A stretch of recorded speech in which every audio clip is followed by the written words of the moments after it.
Well, last June, the Oakland A's made Kyler Murray the 9th overall pick in the Major League Baseball first-year player draft. After doing so, they agreed to let him play football for Oklahoma in the fall. Murray did. He was so compelling, in fact, and efficient that he went on to win the Heisman Trophy. And as you all know by now, soon after, Murray chose pro football over pro baseball. That's about the time that the Arizona Cardinals took some serious notice.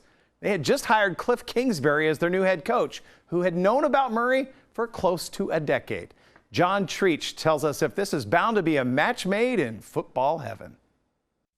3 years, 3 head coaches, 3 quarterbacks. It's been the desert of dysfunction, but Kliff Kingsbury has the football fix. The league is built to push the bottom up, and we got to take advantage of that. And we brought in some really good veteran players and had first picks in the draft and first pick of every round and first look at guys that get waived. And there's a lot of positives going on, and they understand how quickly things can change in this league, and that's the only mindset to have. No 39-year-old NFL leader has gone from fired to hired as quickly as Kliff Kingsbury. He may have been let go from his alma mater, Texas Tech, but Coach's confidence remains as unflappable as his head of hair. I've only had older coaches, and they usually don't relate well to the rest of the guys, and I feel like Kliff, he has a good understanding of what we're going through and what it feels like to have to sit in 8 o'clock meetings. It's a lot different from a guy who has a lot of theory and just like, hey, we're going to do this, and you guys are going to do that, and it's like you've never been in my shoes. You don't know what it feels like to run gashes outside after practice. The youth movement magnifies under center. All eyes are on the #1 pick, the #1 savior, #1, Kyler Murray. He may not stand tall, but he stands out. You don't win the Heisman for no reason, but he's definitely dynamic. I think the thing that's been most impressive to me is his arm talent. I think everybody's seen his speed and the way he can move, but just standing in the pocket and making some really nice throws, throwing the receivers open, and against the ones. So I've been really impressed with him. Size shame at your own risk. Kyler Murray carries himself with diminutive dominance. He's a smaller, probably surface than those guys are used to seeing back there, and that's a tough combination. And his short range quickness is as good as I've ever seen, and I think people have a hard time kind of getting their hands on him. A 3-13 record in 2018 left the Arizona defense feeling dark and disappointed, but these Cards feel like they have a full deck. You look around, we've got as good a talent as anybody on the field on defense, and so we can get after the quarterback, we can stop the run, make plays on the back end.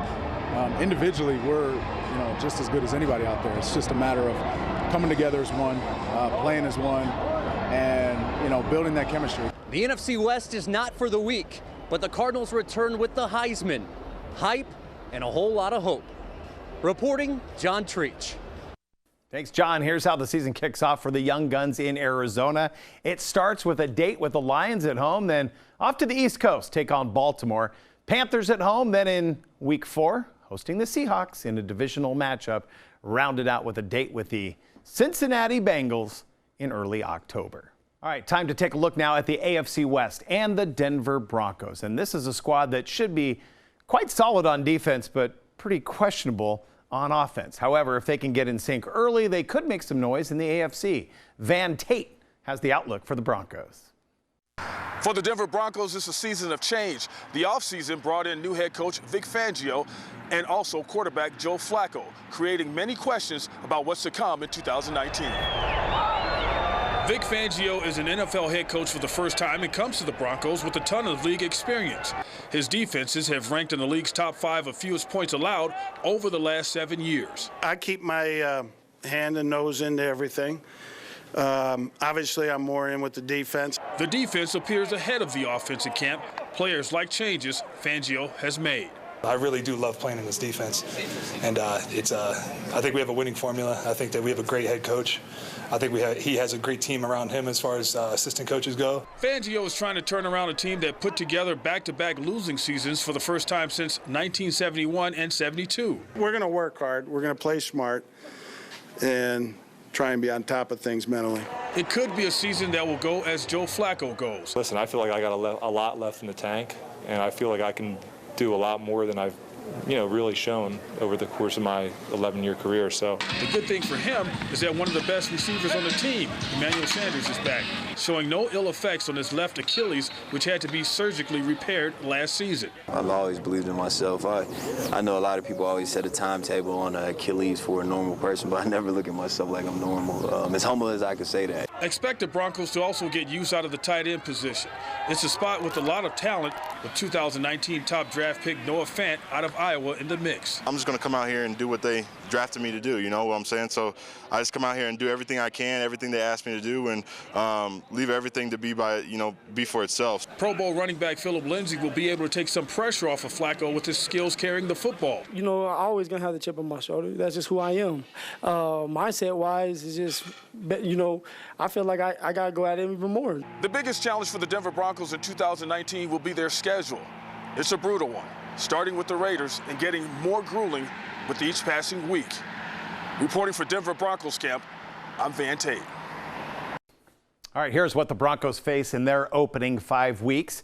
Yeah, despite the fact it's a rebuilding year, the season isn't going to be, time for them to wait and be ready just because they've got a couple of strong teams early on. Week 2, look at that, they're facing the Bears, a team that's obviously seeking a little redemption after being booted from the playoffs just a year ago. And then in Week 5, the LA Chargers, last year's unspoken team, which nearly found a spot in the AFC Championship game just a season ago.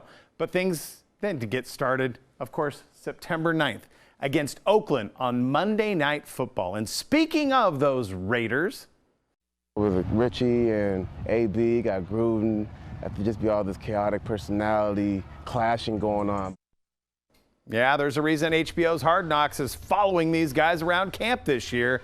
Yes, Oakland has become the epicenter for a variety of very strong personalities. We'll show you how they're meshing down in the Bay coming up next.